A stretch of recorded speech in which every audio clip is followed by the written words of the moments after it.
Assalamualaikum warahmatullahi wabarakatuh dan hai. Berjumpa kita lagi. Saya ingin berkongsi mengenai sepanjang proses saya membuat dan membina satu projek kesenian Melayu yang dinamakan Seni Bina Rumah Melayu Tradisional Melaka. Jom kita lihat bagaimana proses pembuatannya.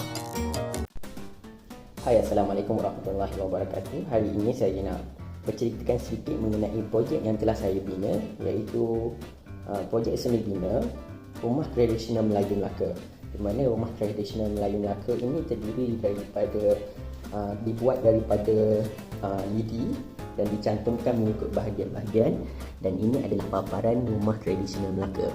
Kita dapat lihat di bahagian depan, Rumah Tradisional Melaka sangat terkenal dengan penggunaan tangga batu, dan kita dapat lihatlah model atau replika di bahagian hadapan rumah yang diletakkan dengan tangga dia, dan di bahagian depan juga ada ruang untuk serambi iaitu ataupun beranda, digunakan untuk apabila tetamu ataupun majlis kerajaan akan dijadikan sebagai ruang santai.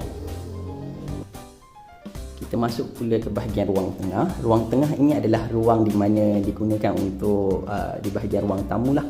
Jadi apa-apa aktiviti keluarga akan dilakukan di bahagian ruang tengah sini. Ruang tengah ini selalunya akan diletakkan bilik ataupun partition bilik, tapi saya tidak meletakkannya kerana saya ingin menampakkan rupa bentuk asli rumah tradisional, dan bilik-bilik juga akan diletakkan mengikut kesesuaian ataupun kehendak pemilik rumah tersebut. Jika kita dapat lihat, ini adalah bahagian belakang.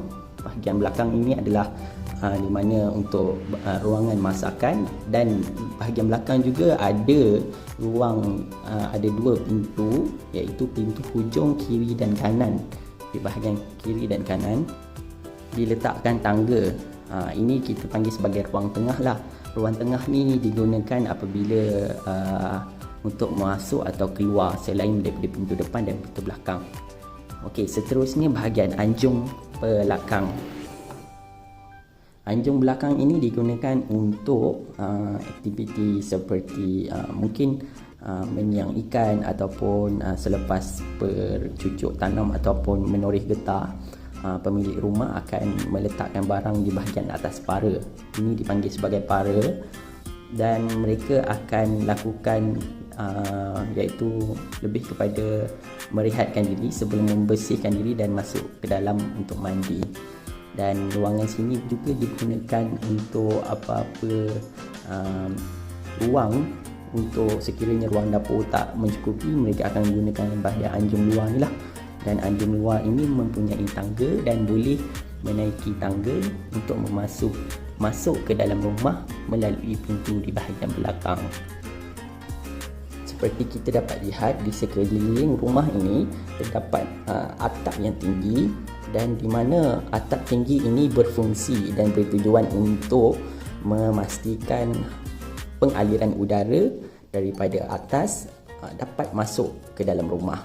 Seperti mana konsep sains yang kita ketahui, udara panas akan berada di bahagian atas dan udara sejuk akan melalui di bahagian bawah. Jadi udara akan memasuki di bahagian atas, udara panas akan keluar di bahagian atas, dan udara sejuk akan masuk melalui pintu dan tingkap. Ini adalah keistimewaan dan ciri utama rumah tradisional Melayu Melaka, iaitu mempunyai tangga batu dan atap yang tinggi. Selain itu, rumah tradisional juga kita dapat lihat mempunyai ketinggian, iaitu lebih tinggi daripada 4 atau 5 kaki tinggi, kerana ia adalah untuk mengelakkan ancaman daripada binatang-binatang buas. Yang kedua, untuk mengelakkan berlakunya banjir sekiranya ada. Dan itu sajalah kenapa pemilik rumah meninggikan rumah. Dan selalunya rumah tradisional Melaka boleh dialihkan, hanyalah tangga sahaja tak boleh alih, sebab kalau mengikut masyarakat dahulu, rumah boleh dipindah mengikut gotong royong, upacara bergotong royong beramai-ramai untuk mengalihkan rumah ke satu tempat yang baru.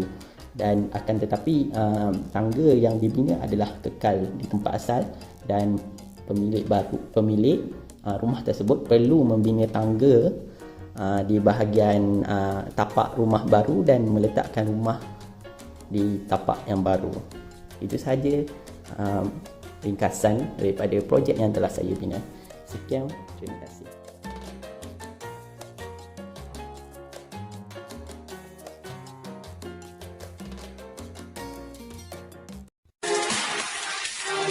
Love.